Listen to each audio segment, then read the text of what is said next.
Hello, welcome to Open Dewars. My name's Swami G, and here I have Derik with me. And we today are going to be speaking with Matty Roy and his interest in cryonics and mind filing.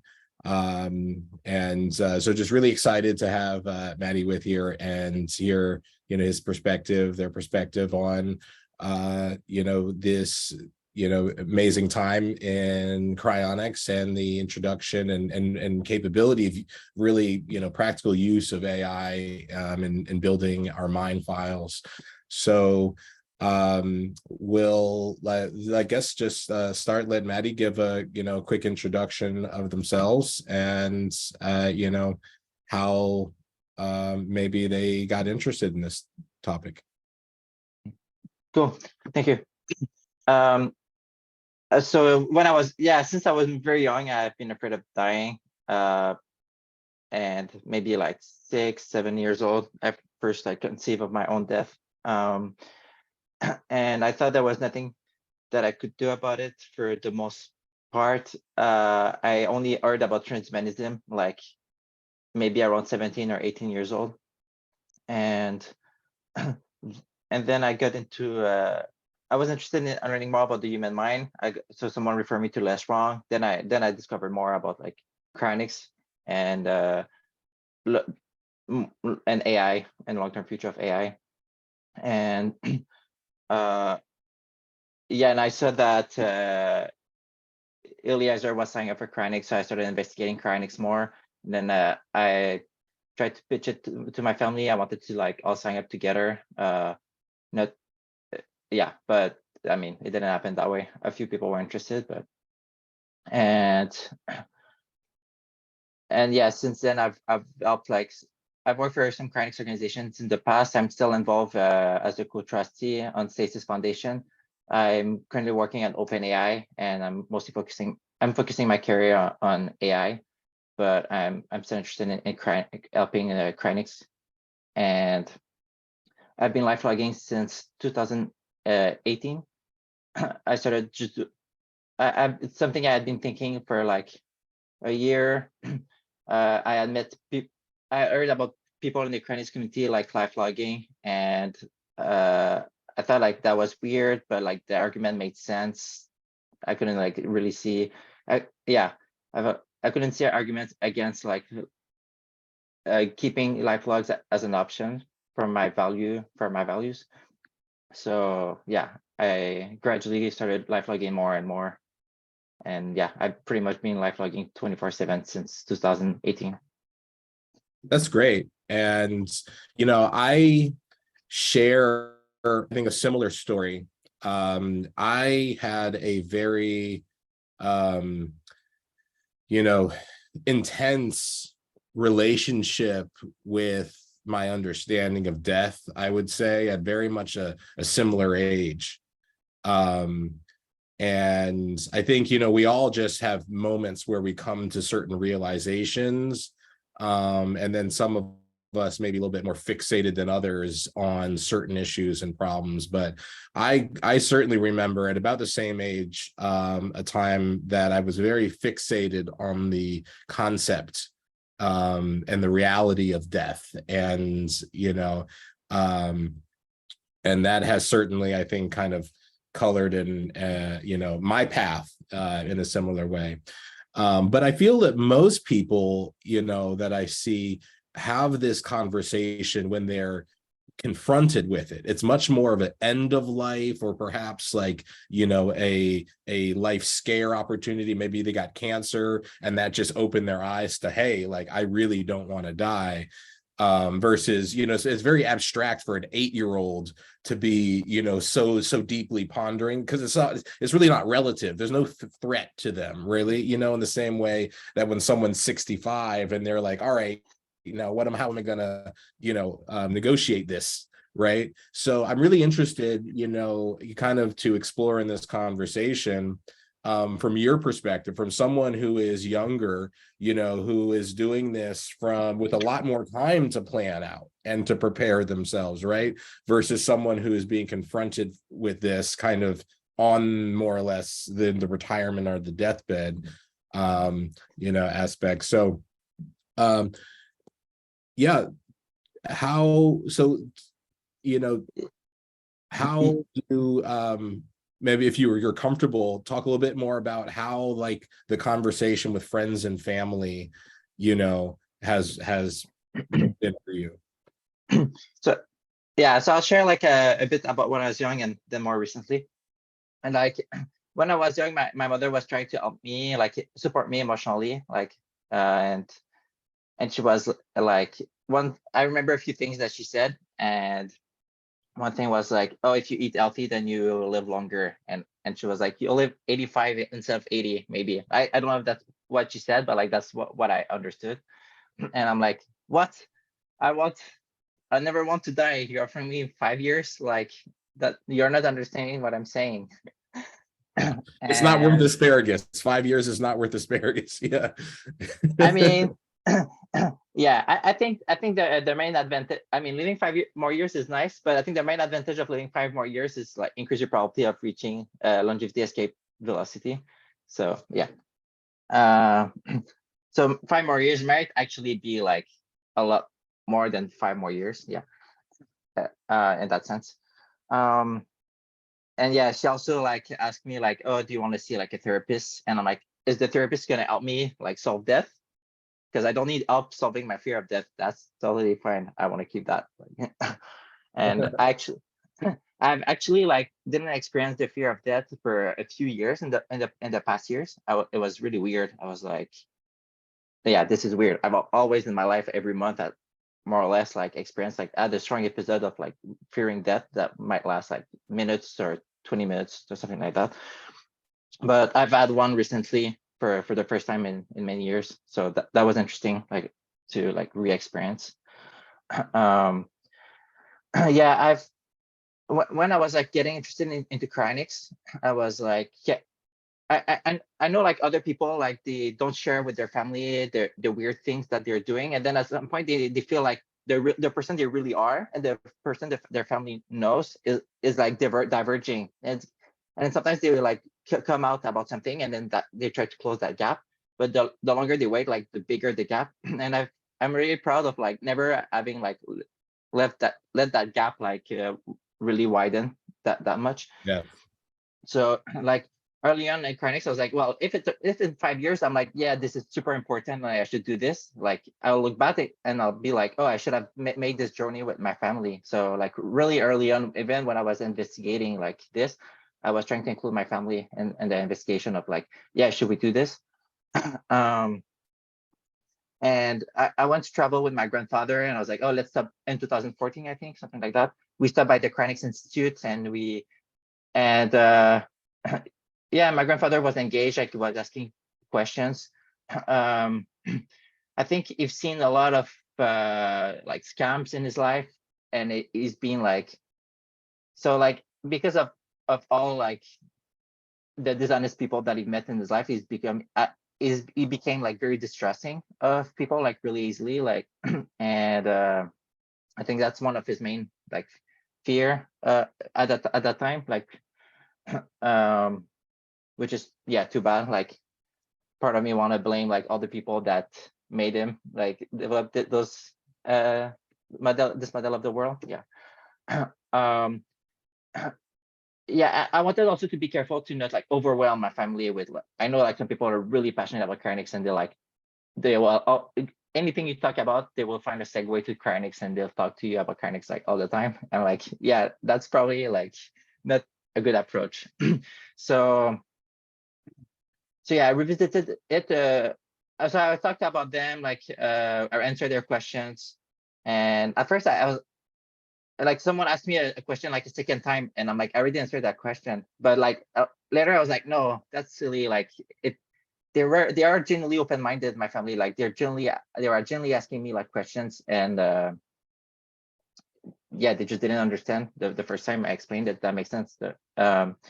So I revisited this a few years ago when my grandfather was really sick and I thought he would die soon. He's still alive, but and I really made like I'm like, yeah, like if it's gonna happen now, or it's not gonna happen probably. So I really like I asked like all of my grandparents' child, like one by one. Like I went to them and I talked to it about with them.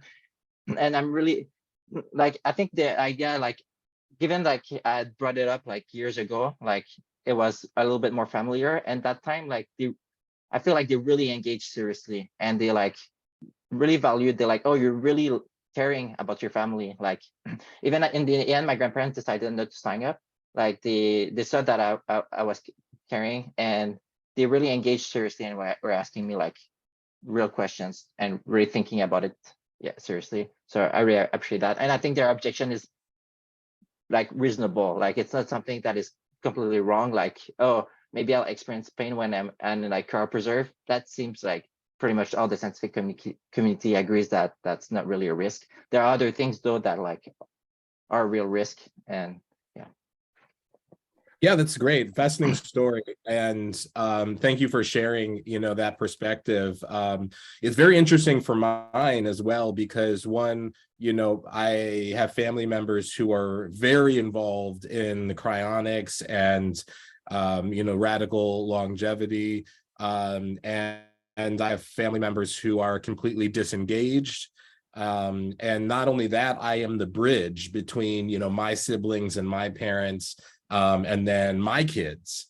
And so I've been in that position of not only, having this conversation with, peers and the, previous generation, but then being in the role of a parent and making these decisions for your own kids and your own family. And it's very, it's been very perplexing thing to do. And it affected my own plans around cryonics quite a bit. I am a member with Alcor now, but everybody in my family, my siblings, and I've decided, well, with my kids, that it's really a decision that needs to be made individually. That I think I would love to see, kind of a more universal healthcare approach, or whatnot, because it is, not necessarily financially feasible for anyone who would necessarily want to, to do it as well. And so that's, that's been a reality of it as well, is, not just choosing yourself, having that conversation. And as you know, many people, their families don't agree, and even after, don't get on the same page. So I think it is a very nice way that you've gone about having this conversation with your family, your extended family, and how you've presented it, in terms of that conversation. So they're appreciative, even if they don't agree with it. Well, Yeah. Can I jump in and maybe reflect a little bit and ask a question, if it's okay? So, the fear of death is a very curious thing that you brought up, Maddie. And for me, like, I sometimes do feel that too. Almost daily, like I just think about it or reflect on it. And so for me, I think my motivation is to keep surviving, to keep living, every day. And so my own personal experience is like, I don't see any reason why I would want that to stop. And I think the belief in I don't know if it's cryonics or maybe a hope of cryonics, or a belief in technology and the hope of technology, that's some part of it, right? It's like kind of betting on the future development of these things. And I wonder, do you think there's any kind of difference between people with maybe a religious background or not a religious background in accepting cryonics or not? Because some people are kind of maybe disappointed by believing in people or like ideas, religious ideas. And I just wonder, like, do you think that factors into their perception of cryonics? Yeah, I mean, just anecdotally, I guess. I think it's probably partly correlation and partly causation. Like, but there is a correlation, like between well, as far as I can tell, between being non-religious or at least Well, some people would say transhumanism is a religion. So at this point, I'm like, well, I don't know. But if we say like atheist, then I would say like yeah, it tends to be the case. I guess like the idea of creating pretty much a digital god might be. I haven't talked about this to many religious people, so I don't know, but I imagine it might be challenging for their worldview, if that's a possibility. Or like even digital beings.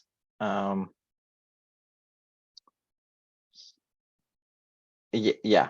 So I guess that, and I imagine like if Cryonics does work, it's kind of unfair that so many people are dying, and I don't think they would. I don't know. I'm just projecting my Right. own thinking, but it's like, would your God really let this happen? How could that be But possible, right? yeah, but What do you think, Gabriel? Yeah, the conception. So one here, it's like, what do we mean by God? Right. And that is not like a very tightly defined concept.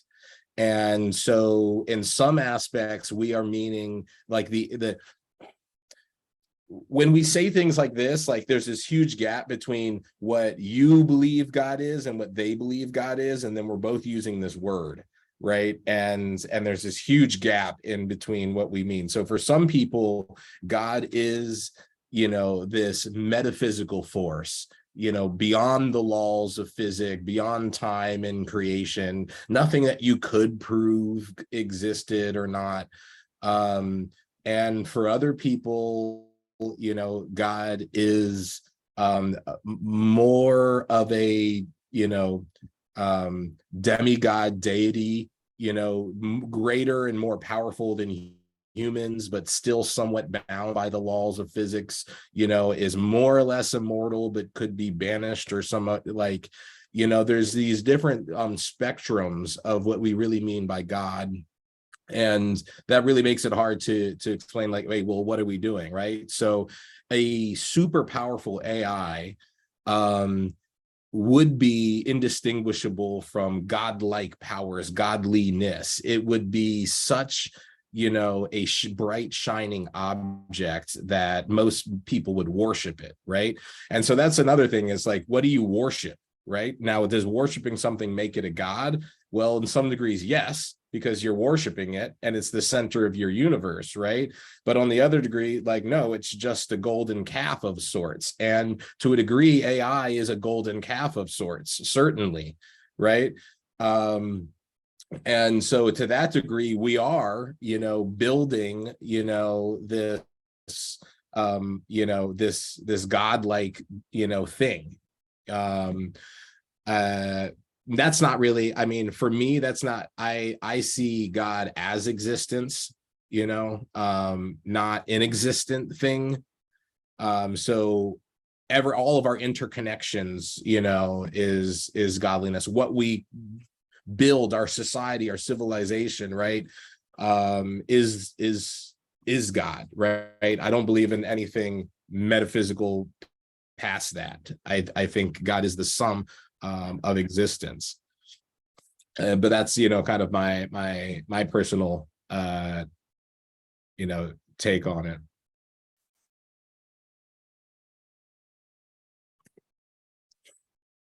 yeah, when people ask me like, do you believe in God? I'm like, or that God exists? I'm like, I don't believe God exists yet. But Yeah. I just mean to, yeah, I'm not like super serious about it, just to bring things in perspective. Yeah. And I think that's really true, is that, I mean, God is a journey. Life is a journey. It's not the destination, right? And that's the journey. Like, we're not trying to get to an endpoint, right? The joyful immortality is about the continuity of the journey of life. And I think that's what, we're this common idea is setting us, on a path for, right? Like, whether it's cryonics or whether it's mind filing, both of these are, attempts at maintaining a continuity of our consciousness. And so I ponder the relationships to cryonics and mummification, and I'm curious, from like a religious, and a burial kind of, perspective. What are if you have any thoughts you've had in comparing cryonics as like modern day mummification? Uh, yeah, I see. I mean, the duration. Hopefully, Cryonics works better, but yeah. Yeah, it seems to be more or less the same, imperative, right? And so transhumanism, is some people's religion. So is capitalism, right? These are all gods, and if we tend to we call them philosophies or economic theories, but in essence, they are just as gods are kings, right? And the reality is, is that the center of how we develop social practices and customs, right? Burning people, embalming people, putting them, out to sea, or cryonisation. Maddie, I have a question. Do you have any cryonics plans right now? Like, how do you feel about, the future developments of cryonics? And do you have any hopes if you were to wake up from cryopreservation, maybe what that would be like? Yeah, I'm signing up for Cryonics with Alcor. I think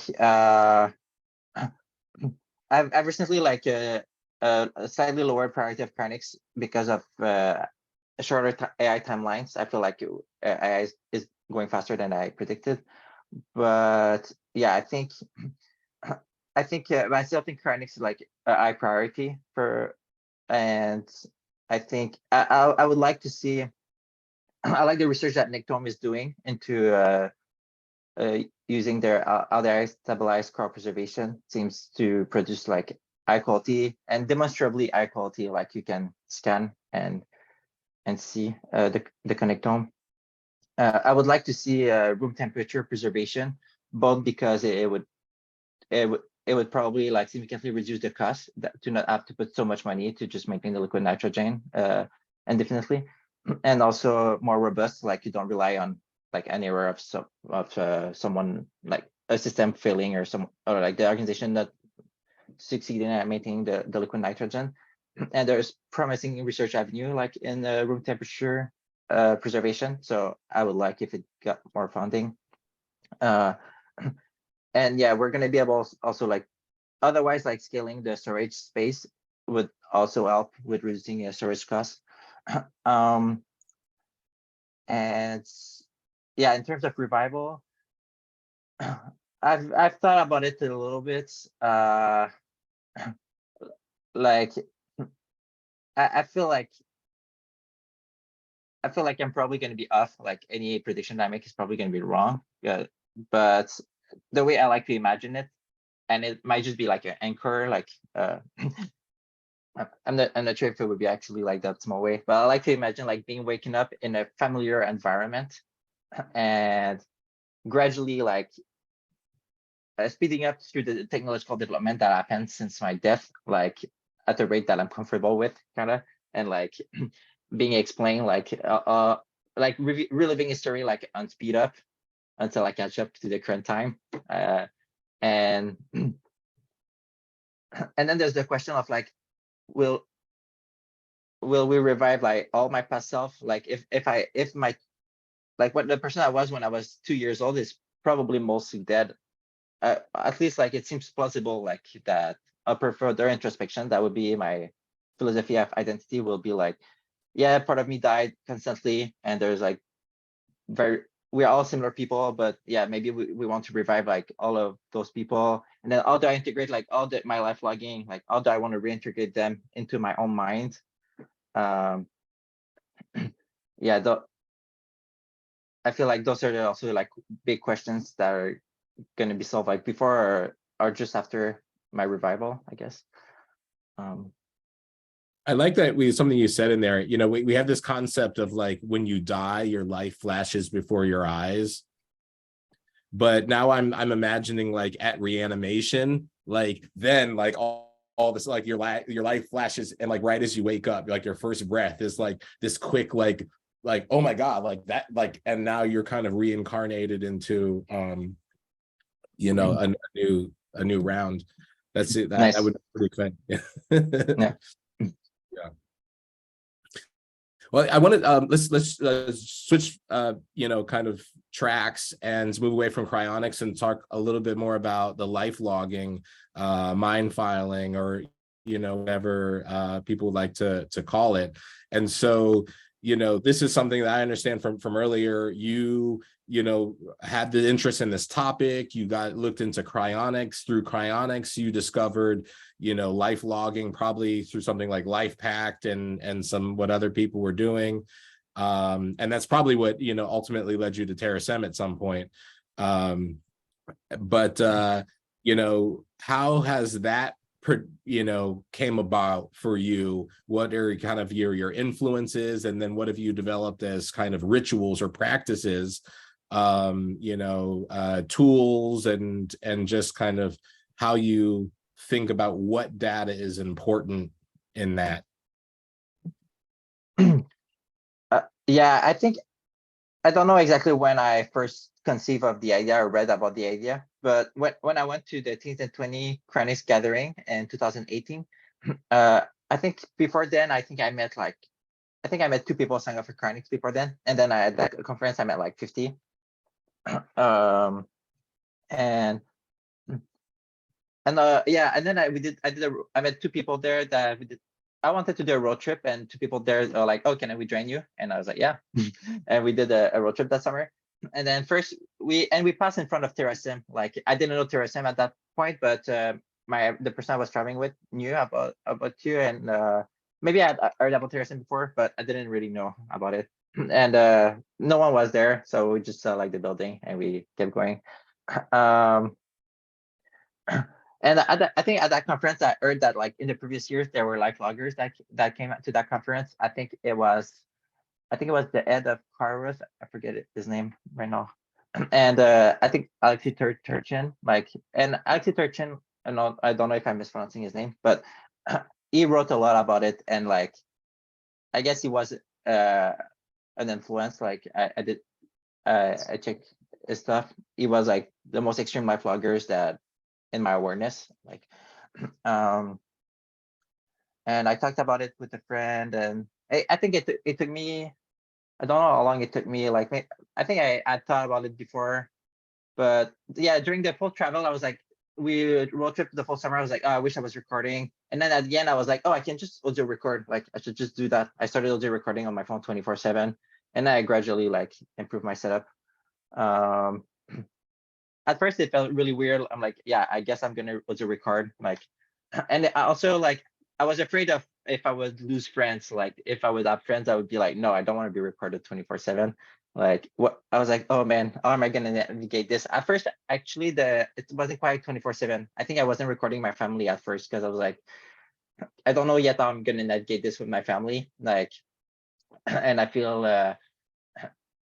I feel like if it's a no at first, it's more likely to remain a no. Like I want to bring it in a way that's more likely to be a yes, like because it's very important. And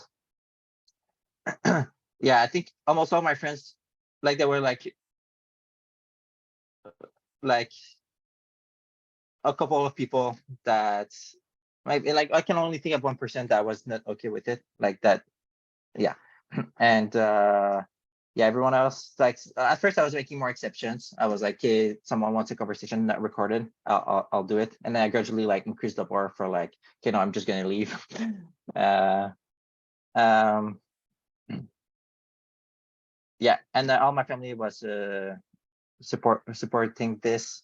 I think the first like times we were going outside with my family with my camera, like they find it a little bit awkward, and I'm fine with doing just audio if it's really needed. But these days, like everyone around me is pretty comfortable. Well, I mean, they're at least tolerating me recording all the time.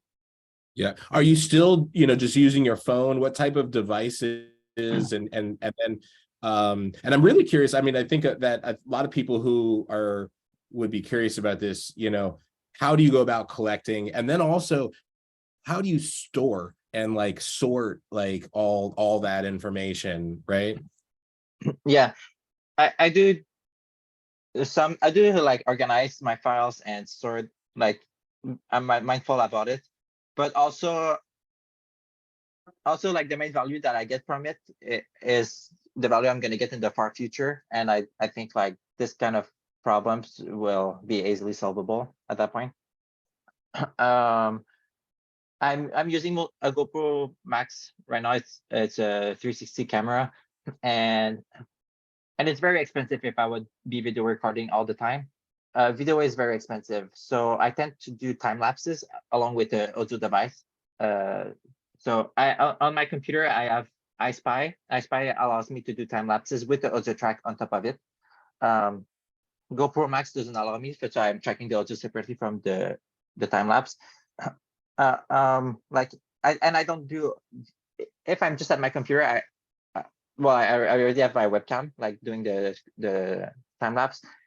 If I'm just like by myself on my phone or something, I'm not going to be video recorded. But if there's a social event like that's more important, then I'm going to 360 video record it. Otherwise, I'm going to do time lapses. I just got a Mac recently. I've been experimenting with rewind.ai. I'm just experimenting with it recently, but it's so impressive. Like I can, at any point, I can just click on it and then rewind like through everything that I've done in the past on my computer. And I use ChatGPT to ask any questions, and it takes transcript of all my conversations. Like everything is just there. I can ask a question, and I feel it's a glimpse into what we're gonna get, like not too far future, of just being able to say like, hey Alexa, or hey Google, like what did we talk about last meeting, or like, and just get summaries like this. Yeah. So I feel This like is the so value of fascinating. Yeah, so fascinating. I have some more questions on this because so one, do you so a couple things I'm just curious about experiencing. One is like I hate looking back at myself, right? Like, so I mean, so I record stuff and then like I hate watching myself on video. Like I'm like just like, oh my God, and so, how do you deal with that kind of like, are you just very accustomed to it? Does that not bother you? And so let's start with that, and then I'll come to the second one. And mostly it doesn't bother me. I think like I've recorded the story like a few months ago, and I listened to the story like 50 times, and I like hearing myself tell the story that I wrote. Like, and but sometimes like but I see what you're saying. Like I used to have that. I guess I don't really have it anymore. Sometimes I'm like, oh man, my accent was really strong on that one, and like I do have like some self-awareness that comes in when I listen to myself. But yeah, it's not really.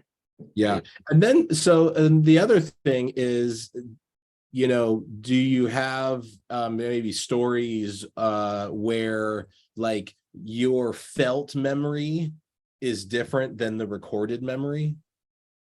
And like that's something that is very, I think, really interesting about the experience, because we do that, right? Yeah. Yeah, two examples that come to mind.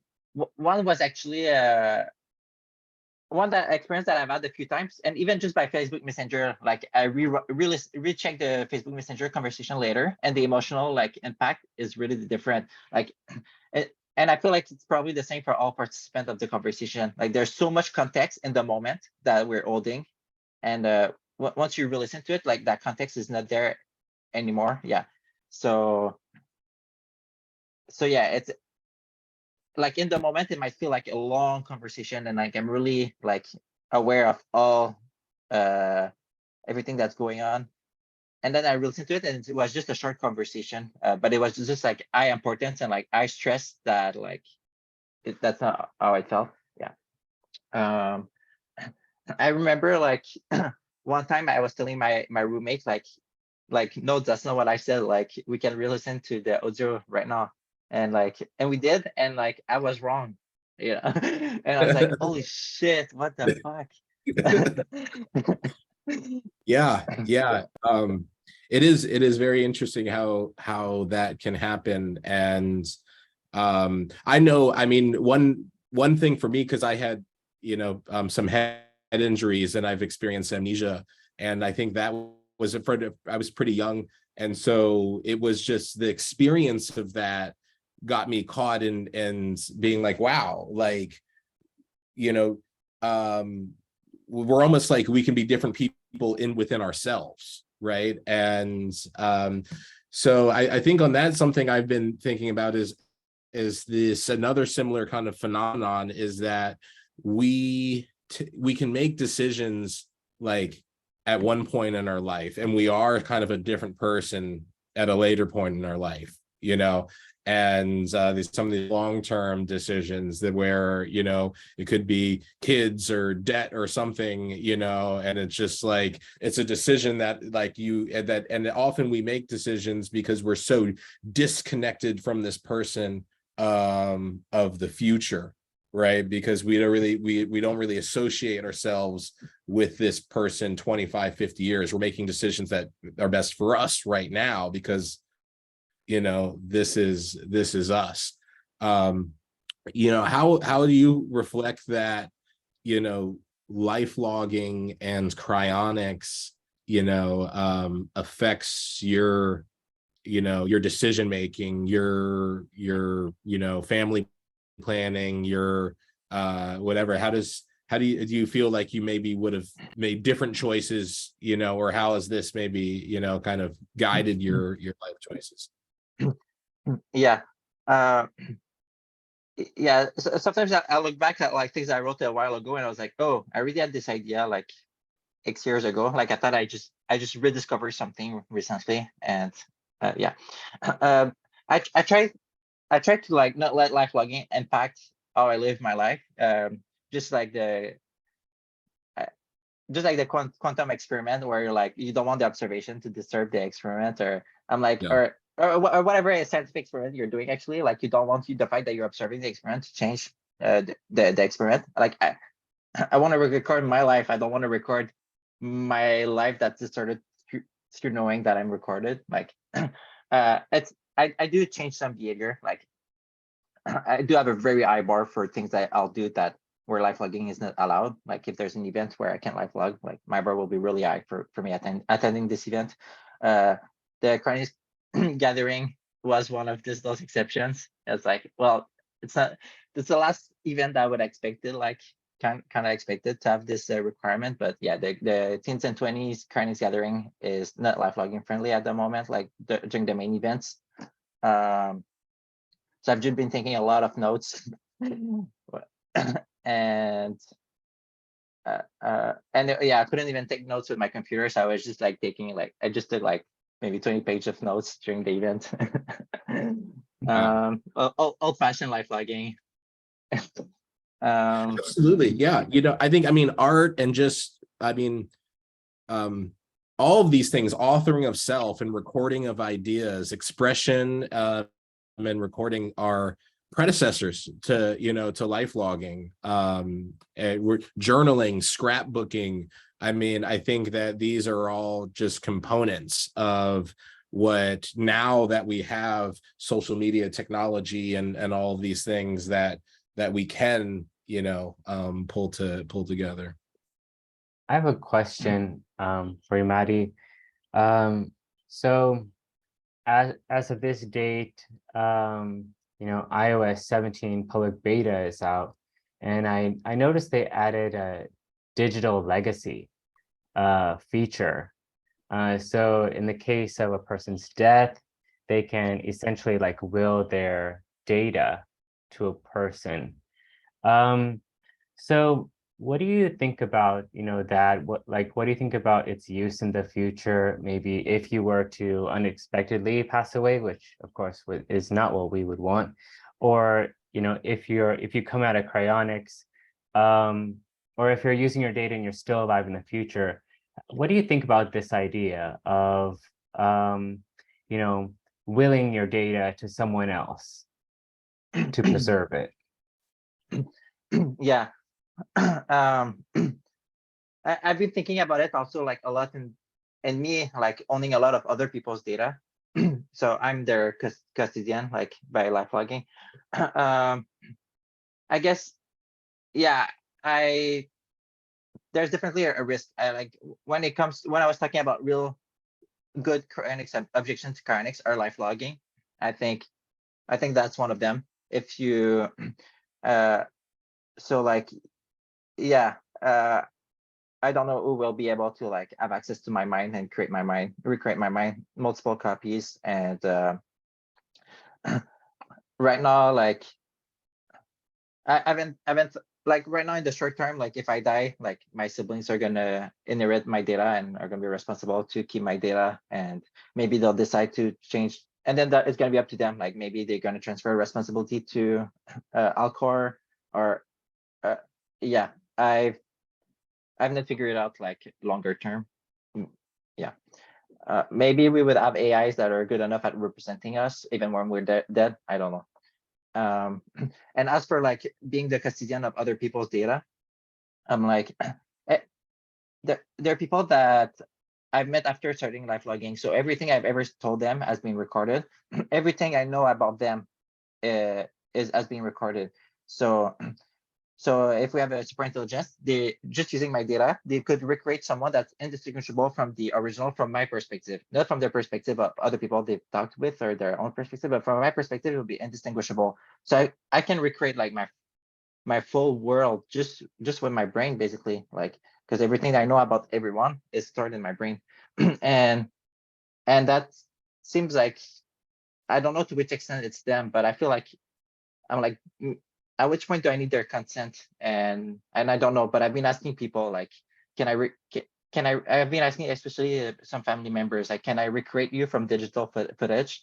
And some people that I've said no to cryonics, I've said yes to this. And I don't know if it's because like they can't really, the alternative would be to ask me to like not preserve the data, or maybe it's because like they think it's unlikely that would happen, or maybe they don't think it would Yeah, be themselves. Yeah. that's very interesting. I never thought about that, because we perceive people in a certain way, and in the future, having more data about everyone, that might kind of lead to a different way of viewing ourselves as well. So that was very insightful. Yeah, I'd be curious if you elaborated on like a different way of seeing ourselves, because that's something I've been thinking Yeah, about. Yeah.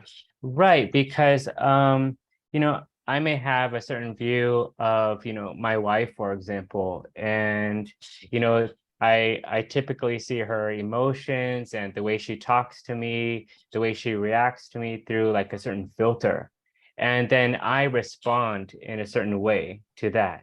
It's like a habitual response, a pattern that I interact, and that deals with how I understand myself. And so I'm just thinking like in the future, say like we come out of cryopreservation or something, and then I have all this more data about my wife that I never even knew about, right? Then that might kind of blow my mind, and like waking up and make me question like, well, who am I, and who am I in relationship to this person, and how do I act, with her, for example. I see. Yeah, cool. Yeah. Well, I want to, jump in there and maybe, throw a kind of wild card question out here. And, how does, in this context, immortal life, or this longevity affect, thoughts of, love, marriage, family, right? Things that are somewhat, tied to a life cycle. I mean, our the reality of our lives have been about reproduction of labor. In fact, civilization as we know it is built upon the reproduction of labor. And so, you know, how might this change that socially? How, if at all, does this, you know, affect how you feel about love, family, you know, and relationships? Yeah. Well, yeah, I don't make I don't remember really making commitments that were like lifelong, because I feel it would be like what's the word, arrogant for me to be able to like say, yeah, like I know for sure, like no matter how long I live, it's like I really don't know things that well. um and yeah, I guess, yeah, I don't know. One thought that came to mind when you said like it would change love and things like this, like I remember when I was young, I really liked watching hockey with my family, and I like, and then at some point I realized, I was like, do I like watching hockey or it's something else? Like, what if there was no team, it was blue versus red, and I didn't know, like, I would be like, no, that would be boring. It's like the tribal aspect of it that I liked. And like having this self-reflection on it, at least that's my narrative on it. Like, I don't know if it's right, but I feel like having this, the self-awareness, like dissolved the feeling. I stopped liking it, like now that I was self-aware. So I don't know if that could happen again to other feelings. Like Eliezer Yudkowsky mentioned, like, what if you understand the algorithm of learning, and now everything becomes boring because you're like, oh yeah, I'm just doing this thing where I'm learning a new thing. Like, I mean, he's not, yeah, I don't think it's like this a big worry, but like, yeah, there could be other things like this.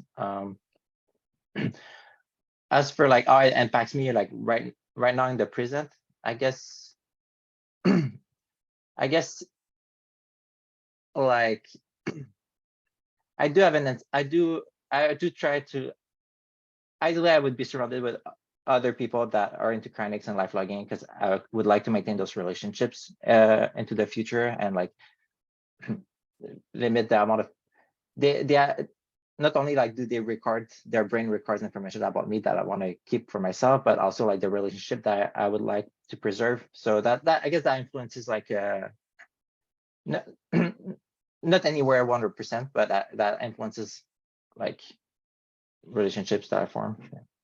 Yeah, no, it's certainly, I mean, because on the one hand, I mean, just going back to the whole family and marriage thing, right? So it's like, how, like, if you have these plans to be cryonicized and this person wants to be cremated, you know, it's like, how do you get past that dynamic, you know, kind of through the relationship? How can you ensure that they are going to respect your wishes, you know, once and so is there like this inherent trust, you know, kind of thing in that.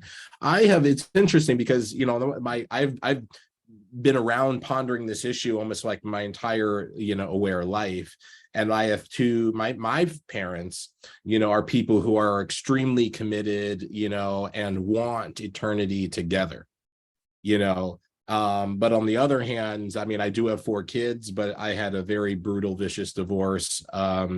You know, I love our children. They're beautiful people, but you know, their mother and I were really never friends, right?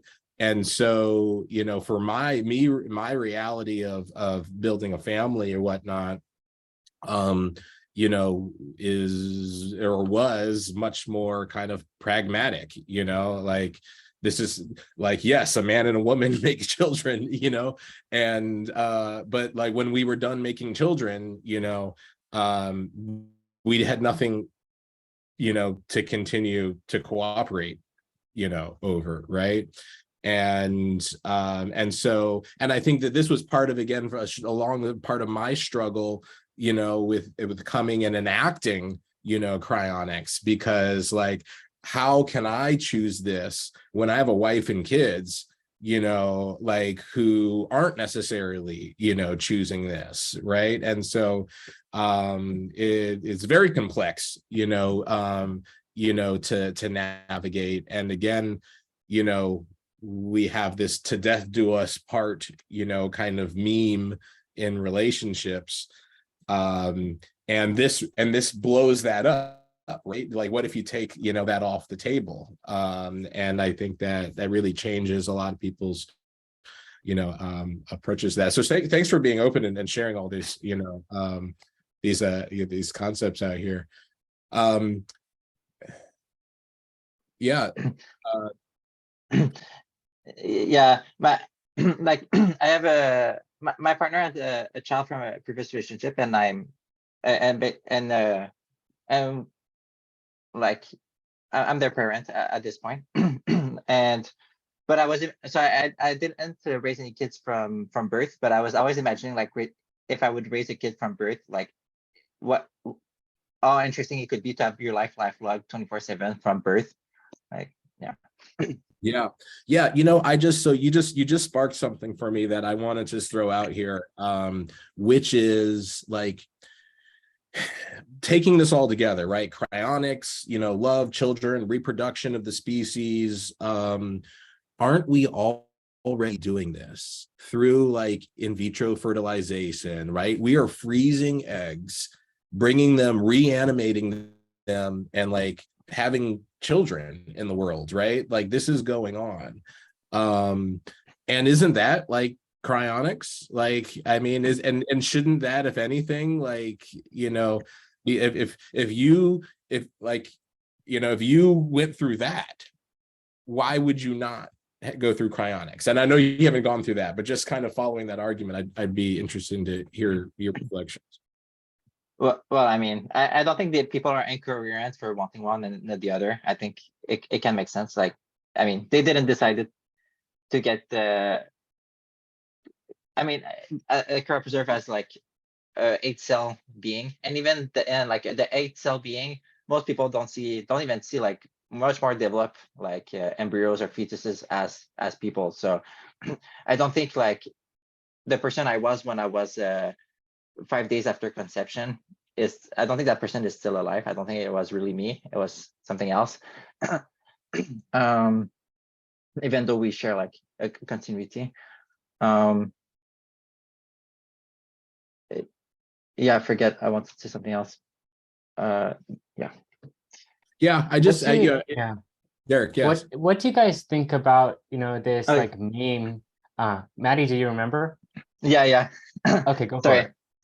I was thinking like recently I was thinking, well, a while ago I thought like maybe it would be interesting to see like, so there's a difference between how long you live and since when you were born, like, or conceived, like people that are cryopreserved, like maybe they were born like over 120 years ago, but so like longer than the longest living person, but they didn't live for that long. So it would be interesting to have like both of those tables. Like, I would like to see like when from conception to like if you're cryopreserved, then you're still like in existence even if you're not living.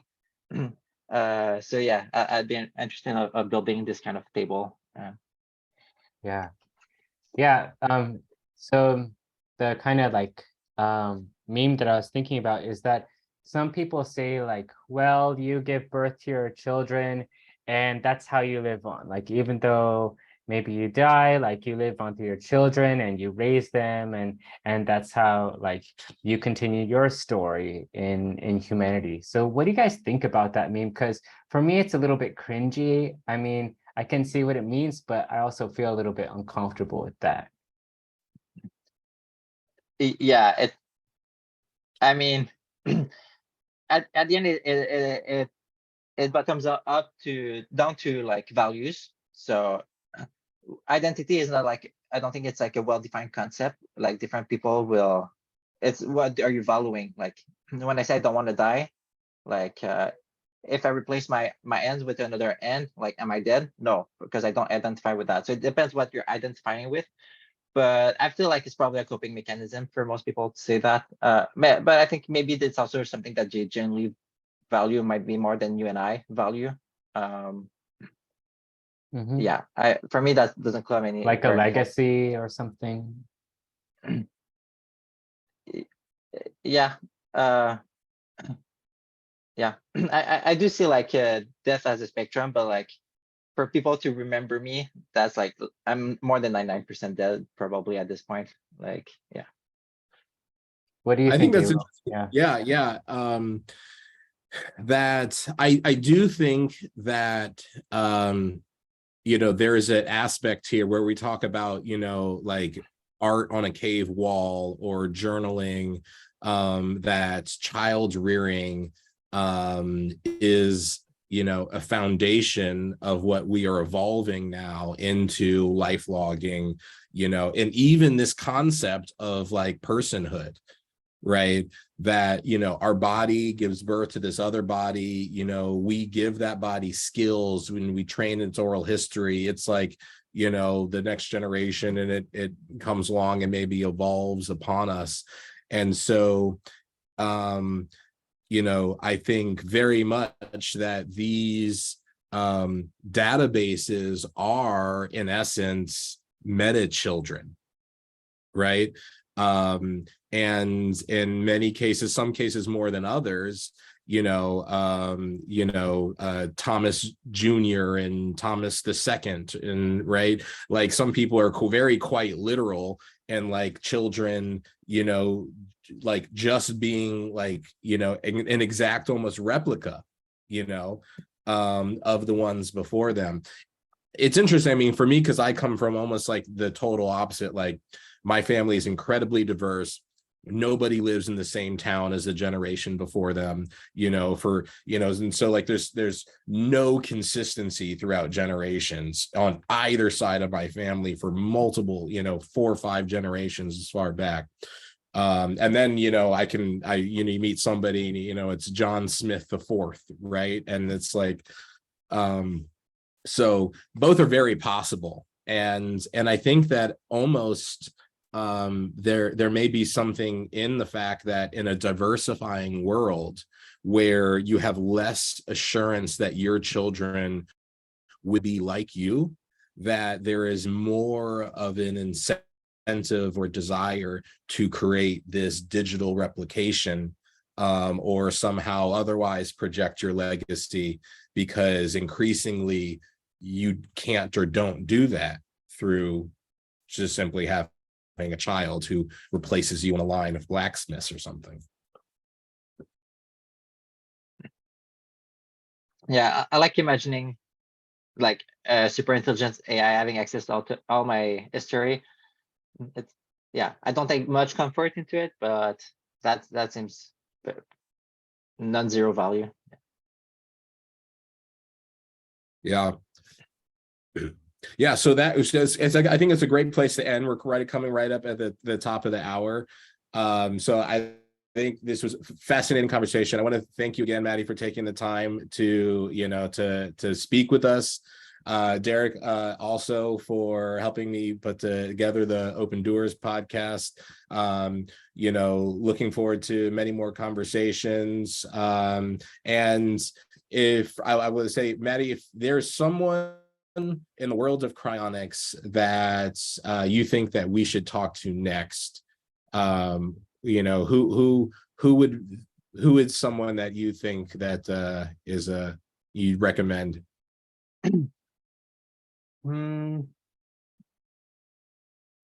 Well, let's see. Oh, and Andy McKenzie. Yeah, I would, if they're available, I would say like I like I really like their like research plans. Yeah. And Awesome. Awesome. Well, again, yeah, thank you. This was a great episode, Open Dewars, with Swami G and Teacher Derik. Thank you, Maddie Roy, for talking with us, and we'll see everyone next time. cool. Awesome. Thank you. Bye, everyone. Bye.